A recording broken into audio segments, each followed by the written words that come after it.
Friends, welcome to my YouTube channel Learn English with AJ. Friends, this video is made for Maharashtra State Board student of 10th class.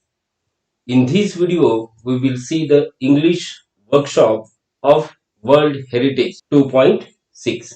First, write the importance of the year given below. खाली एक chart दिलेला आहे आणि त्या chart मध्ये काही year दिलेले आहेत. त्या इयरचं इम्पॉर्टन्स म्हणजे महत्व आपल्याला सांगायचं आहे. Let us C.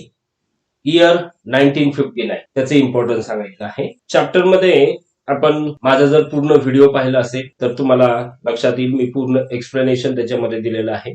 1956 हे UNESCO launched and international campaigning to protect temple and artifacts. इजिप्तमध्ये चालवलेलं पहिलं इंटरनॅशनल कॅम्पेनिंग युनेस्कोने केलं ते 1959 ला. Second 1965 white house conference called for world heritage trust. एक व्हाईट हाऊस मध्ये कॉन्फरन्स भरली होती वर्ल्ड हेरिटेज ट्रस्ट साठी, ती 1965 ला.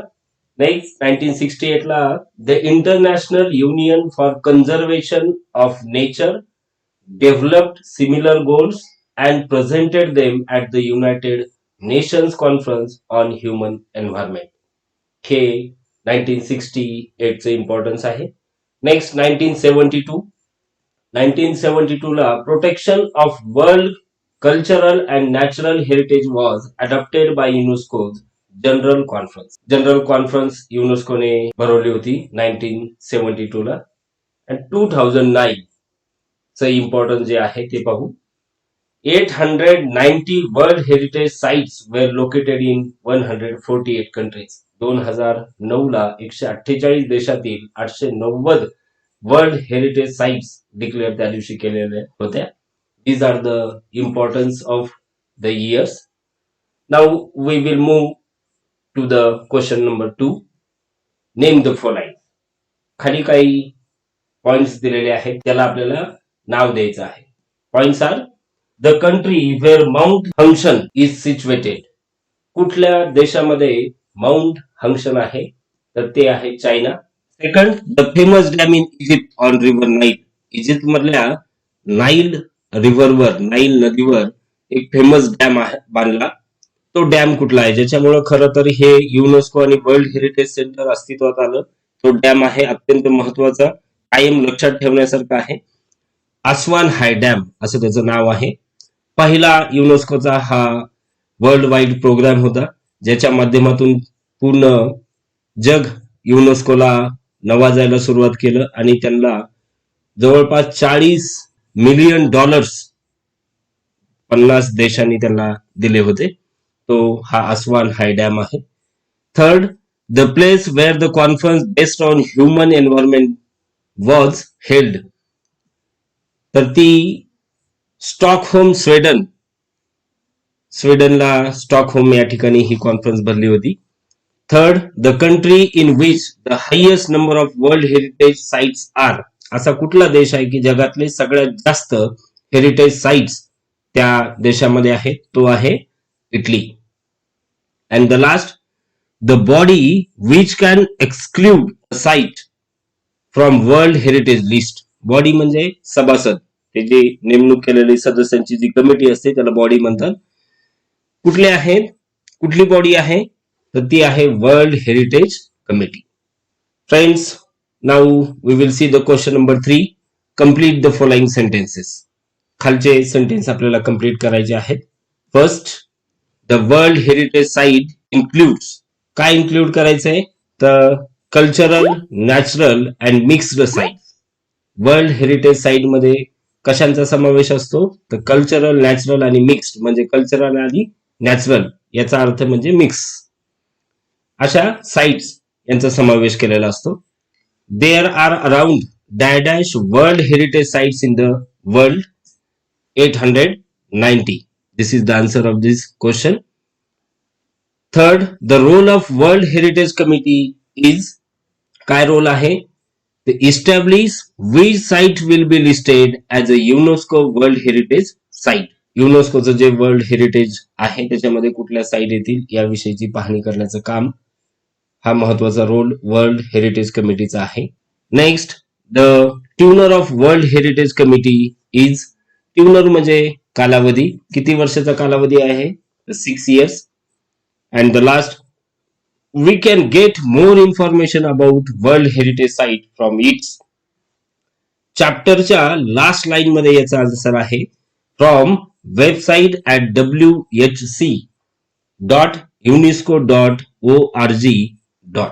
या वेबसाईट मधून आपल्याला कम्प्लीट इन्फॉर्मेशन वर्ल्ड हेरिटेज साईटची आपल्याला मिळेल. म्हणजे 890 जे ठिकाणं आहेत या प्रत्येक ठिकाणाची इन्फॉर्मेशन आपल्याला मिळेल. Question number 4, complete the following web by giving reason why World Heritage Sites are in danger. आपल्याला रिझन द्यायचं आहे की वर्ल्ड हेरिटेज साईट मध्ये जे समाविष्ट झालेले ठिकाणं आहेत ते सध्या डेंजर मध्ये का आहेत याविषयीचं रिझन आपल्याला सांगायचंय. फर्स्ट त्यांनी आपल्या समोर दिले world heritage sites are in danger because of war. वॉरमुळं त्या डेंजर मध्ये आहेत आणि आपल्याला ही रिमेनिंग जी वेब आहे या वेब मध्ये आपल्याला रिझन फिल करायचे आहेत. First we will see pollution. पोल्युशनमुळे काय होते? World heritage sites are in danger. Second, acid rain. Complete एक पॅरेग्राफच याच्या संदर्भात आहे की world heritage sites are in danger. याच्यामध्ये प्रत्येक रिझन दिलेला आहे. Next, third, poaching. Fourth, natural disasters. याच्यामध्ये मग भूकंप वगैरे या गोष्टी ज्या आहेत या नॅचरल डिझास्टर्स मध्ये येतात. पूर असेल.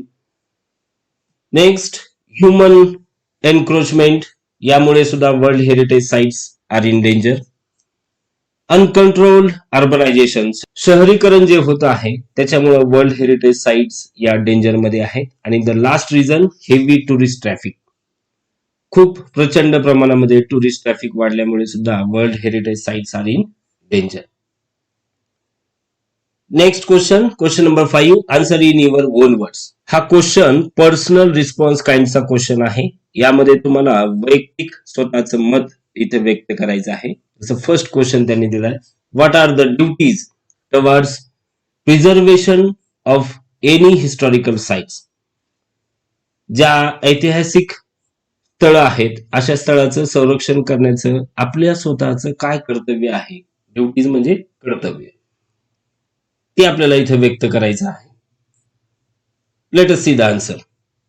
We should not throw garbage. आपण काय करायला नाही पाहिजे? कचरा तिथे टाकायला नाही पाहिजे. Not to write on wall or monuments. जे स्मारक आहेत किंवा ज्या भिंती आहेत तिथलचे दगड आहेत मोठमोठाले याच्यावर आपण आपले जे नाव आहेत ते लिहिण्याचा प्रयत्न करतो ते करायला नाही पाहिजे. And if someone is doing that we should prevent them. आणि जर असं कुणी करतही असेल तिथे तर आपल्या डोळ्यांनी आपण जर पाहत असतो तर त्याला तिथे थांबवलं पाहिजे. या गोष्टी केल्या तर मात्र मग आपण अशा ऐतिहासिक स्थळांचं संवर्धन करू शकतो. Next question, why should we preserve the world heritage site. का यांचं जतन करायला पाहिजे? का संरक्षण करायला पाहिजे? काय वाटतं तुम्हाला? Answer, we should preserve the world heritage site because, आपण त्याचं संरक्षण जतन करायला पाहिजे कारण we get the information about the culture, art, history. या ज्या हिस्टॉरिकल साइट्स असतील, नॅचरल साइट्स असतील, या सगळ्यामधून आपल्याला आपलं कल्चर जे आहे, आपली संस्कृती जी आहे ती कळते.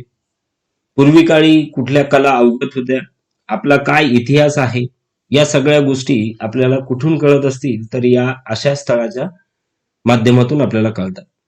Such sites are symbol of chode among the tourist. अशा पद्धतीने आपण आन्सर लिहायचा आहे. तुम्ही यामध्ये आणखी कुठला एखादा पॉइंट सुद्धा ऍड करू शकता. Next question number C, what is the role of world heritage site in promoting tourism in any country.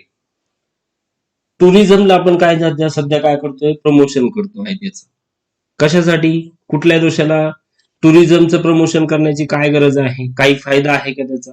Yes, definitely. Because of the tourism the economy of the people become strong and we can see the different types of. ज्या ठिकाणी असे प्रेक्षणीय स्थळ आहेत तिथलच्या लोकांना व्यवसायाची संधी प्राप्त होते, चालवण्याची संधी तिथे त्यांना मिळते. उद्योगधंदा चालवण्याची संधी त्यांना तिथे मिळते. आणि मग जो काही व्यवसाय उद्योगधंदा ते करतील त्याच्यातून त्यांची आर्थिक परिस्थिती बदलेल, इकॉनॉमिकल कंडिशन स्ट्रॉंग होईल. त्याचबरोबर तिथे येणाऱ्या लोकांचं जे कल्चर आहे ते कशा पद्धतीचं आहे हे पण आपल्याला लक्षात येईल. And we can form strong relation between two countries. आणि जर इतर देशाचे म्हणजे परकीय पर्यटक जर आले, फॉरेनर्स ज्याला म्हणतो आपण, हे पर्यटक जर आपल्या देशामध्ये आले तर आपल्या देशाचं आणि त्या देशाचं म्हणजे ज्या देशातून ते आलेले आहेत, म्हणजे ज्या देशामधून ते आलेले आहेत, या दोन्ही देशाचं रिलेशन, मग ते कल्चरल असेल, नॅचरल असेल, आर्टच्या संदर्भात असेल किंवा हिस्ट्रीच्या संदर्भात असेल, हे रिलेशन कसं होईल? स्ट्रॉंग होईल, मजबूत होईल. Next question number 6. Read the following duties towards preservation of any historical site and make sentences about each of our duties. खाली ड्युटीज दिलेल्या आहेत, त्या ड्युटीजला आपल्याला सेंटेन्स मध्ये प्रॉपरली यूज करायचं आहे आणि एक मिनिंगफुल सेंटेन्स आपल्याला तयार करायचा आहे. जसं एक एक्झाम्पल आपल्या समोर आहे, ओबे रूल्स अँड रेग्युलेशन. कायदे कानून पाळा असं एक ड्युटी आपल्याला सांगितलेलं आहे, आपलं ते कर्तव्य आहे. मग सेंटेन्स मध्ये त्याला यूज केला आहे, त्याचंही एक्झाम्पल त्यांनी दिलंय. Visitor must obey the rules and regulation displayed at the entrance. प्रत्येक अशा प्रेक्षणीय स्थळाच्या समोर एक नोटीस बोर्ड लावलेले असतात की काय इथं फॉलो करायचं आहे, कुठले रूल फॉलो करायचे आहेत, याच्याविषयीची इतंभूत माहिती बाहेर दिलेली असते. हे सगळं पर्यटकांनी फॉलो करायला पाहिजे. आता आपल्याला फक्त ड्युटीज दिलेल्या आहेत, आपण त्याचे सेंटेन्सेस पाहू. मेंटेन क्लीनलीनेस म्हणजे तिथलची जी स्वच्छता आहे ती मेंटेन करायची. We must maintain cleanliness in the area. ज्या प्रेक्षणीय स्थळाला आपण भेट द्यायला जाऊ त्या एरियामधली स्वच्छता आपण मेंटेन करायला पाहिजे. Next, use dustbin and garbage bags. आपण घरून काही खाद्यपदार्थ घेऊन जातो किंवा त्या टुरिस्ट प्लेसच्या बाहेर काही विक्रीला असणारे पदार्थ आपण सोबत घेऊन जातो, कॅरी करतो, कारण आपल्याला बरंचसं फिरायचं असतं, भूक लागेल, या दृष्टिकोनातून आपण विचार करून या सगळ्या वस्तू आपण घेऊन जातो. परंतु ते रॅपर, मग ते चिप्सचं असेल, चॉकलेटचं असेल, आपण खाल्लं की तसंच कुठंतरी फेकून देतो. परंतु याचा असं फेकून न देता त्याला गार्बेज बॅग मध्ये किंवा डस्टबिन मध्ये टाकायला पाहिजे. त्याचं सेंटेन्स असं आहे, tourist must use dustbin and garbage bags for throwing left overs. Left overs म्हणजे उरलेलं जे राहिलेलं आहे ते इतरत्र न फेकता कुठे टाकायला पाहिजे? डस्टबिन आणि गार्बेज बॅग्स मध्ये. Next, maintain discipline and order. तिथलची जी शिस्त आहे ही आपण पाळायला पाहिजे. All tourist must maintain discipline and order in the place. This is the sentence. Next, observe silence. Tourists must observe the complete silence at the place. अशा पद्धतीने ड्युटीज मी सेंटेन्स मध्ये वापरलेली आहे. Next, maintain environmental safety. Environmental safety खूप महत्वाची आहे, म्हणजे आपण जिथे भेट देतोय आपल्यासाठी ती महत्वाची आहे. Tourist must maintain environmental safety for their own purpose. स्वतःसाठीच जपा, निसर्गाचं संरक्षण करा, निसर्गाला वाचवा असं म्हणता येते. Next, protect our countries history heritage. आपल्या स्वतःच्या देशाचं जे इतिहास आहे तो आपण जपायचा आहे. It is everyone's duty to protect our country's history heritage. आपल्या देशाचा इतिहास, आपल्या देशाचा वारसा जपणे हे काय प्रत्येकाचं कर्तव्य आहे. This is what the sentences. I use the duties into sentences. Next question number 7. Complete the following chart by choosing from the option given below to show any site of any country can become a world heritage site. कशा पद्धतीने world heritage site तयार होते, कुठल्याही देशातलं एखादं जे ठिकाण आहे ते वर्ल्ड हेरिटेज म्हणून कसं तयार होतं आता इकडे जे 5 सेंटेन्सेस दिलेले आहेत ते फुल सेंटेन्सेस आहे. आपल्याला इन शॉर्ट मध्ये एक तयार करायचा आहे. एक चार्ट आपल्या समोर दिलेला आहे आणि त्याचं एक्झाम्पल एक फर्स्ट पण दिलेला आहे. आपल्याला खालच्या 4 सेंटेन्सेसचा आपल्याला तयार करायचा आहे. First, inclusion of the name of a site for the tentative list to the nomination file. याचं एक्झाम्पल आपल्याला दिले, टेक अँड इन्व्हेंटरी असं त्याला वर्ड आहे. Second, name of the site in inscribed on the world heritage list after meeting the criteria. जो criteria ठरलेला आहे त्या हिशोबाने आपल्याला इकडे वर्ड यूज करायचा आहे. Include on a nomination file. आता काय झालं, पहिलं इन्व्हेंटरी झालं, नंतर नॉमिनेशन केलं आहे. Third, inclusion of the name of the site for the nomination in a tentative list after an inventory in the country or the state. याच्यासाठी take review of the file. त्या फाईलचा काय करायचं आपला रिव्ह्यू. नंतर 4, decision of the world heritage committee after review of the nominated file. याच्यासाठी आहे take a decision after review. And the last, a review of the file included by the advisory bodies. याला म्हणतात inscribe on the World Heritage List. Friends, हे तयार करण्याच्या पाठीमागचा असा उद्देश आहे की हे शॉर्ट पॉइंट तुमच्या लक्षात राहायला पाहिजे की जेणेकरून एखादं स्थळ, एखाद्या देशातलं, एखाद्या राज्यातलं एखादं स्थळ जे आहे ते वर्ल्ड हेरिटेज साईट मध्ये कसं येतं, तर त्याची 5 स्टेप्स आपल्याला सांगितलेल्या. पहिलं, take and inventory. Second, include on a nomination file. Third, take a review of the file. Fourth, take a decision after review. And the last, inscribe on the World Heritage List. याचा समावेश world heritage list मध्ये करायचा. These are the 5 steps. Next, question number 8. Match the pair to define a different role of the World Heritage Site. A आणि B कॉलमला आपल्याला काय करायचंय, match करायचं आहे. Identify cultural and natural sites. Second, identify sites of. Third, identify sites that represents. 4, UNESCO 6.2. 5, World Heritage Sites should have. 6, World Heritage Sites should. 7, World Heritage Sites serve as.